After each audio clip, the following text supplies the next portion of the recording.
যদি আমি আর না ফিরি। আজ হঠাৎ মনে হচ্ছে এই ক্ষণিকের জীবনে আমরা কত অহংকার নিয়ে বাঁচি, কত সহজে মানুষকে আঘাত করি।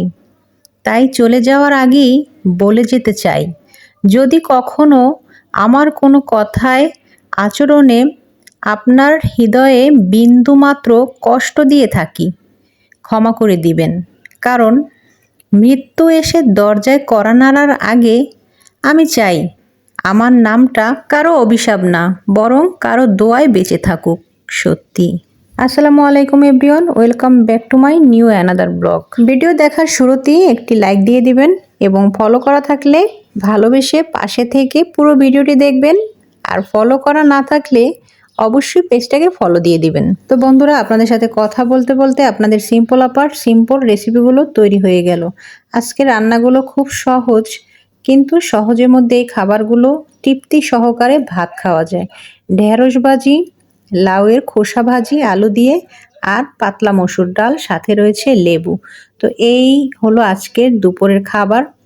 আমার দুই ছেলে ঢেঁড়স ভাজি খুব পছন্দ করে, ওরা সাদা ভাত দিয়ে ঢেঁড়স ভাজি খেয়ে নিবে, তার সাথে লেবু হলে আর কথাই নয়। যাই হোক, আল্লাহর রিজিক, আলহামদুলিল্লাহ। আমার কাছে তো এই খাবারগুলো দিয়ে ভাত খেতে ভীষণ ভালো লাগে। আপনাদের কাছে কেমন লাগে অবশ্যই জানাবেন। সাদা ভাতের সাথে এই ভাজি হলে আর কিছুই লাগে না, তার সাথে একটু মসুর ডাল। যদিও বাচ্চাদের নিয়ে একটু আতঙ্কে থাকি, তাও করার কিছু নাই, সব কিছু দিয়ে শিখতে হবে, এটাই স্বাভাবিক এবং এটাই করা উচিত। আমি আর সিরাত খেয়ে নিলাম, তারপরে সাইফ স্কুল থেকে এসে সাইফও খাবার দাবার কমপ্লিট করলো। সন্ধ্যা হলো, নামাজ পড়ে ভাবলাম ঝাল ঝাল কি যেন খেতে মন চায়। বাচ্চারাও বলল মা ভালো কিছু বানাও, তো আমি দেখলাম ফ্রিজে অল্প মাংস রয়েছে, তো যাই হোক আমাদের 4 জনের হয়ে যাবে। তো আমি 4 পিস বড় বড় টুকরো করে ম্যারিনেট করে তান্দুরি চিকেন ভেজে নিলাম। তার সাথে রয়েছে ফুলকো লুচি। তো এই লুচিটা প্রথমে দিয়েছিলাম তাই ফোলেনি, বাকিগুলো ফুলে যাবে ইনশাল্লাহ। তো ফুলকো ফুলকো লুচি দিয়ে তান্দুরি চিকেন ঝাল ঝাল বানিয়েছি, তো সেটা খাবো সবাই মিলে, যেহেতু দুপুরে সবাইকে ভাজি ডাল দিয়ে ভাত খাইয়েছি। তো এখন একটু নাস্তা, ভালো নাস্তা না হলে বাচ্চারাও আসলে মন খারাপ করে। তো এই তো হয়ে গেল আমার ফুলকো ফুলকো লুচি। তো আরও আছে, ভেজে নিব, ভাজার পরে সবাই একসাথে বসে নাস্তা খাবো। সাইফের টিচার আসবে, পড়তে বসবে, তো পড়ার আগেই চেষ্টা করছি কমপ্লিট করার জন্য।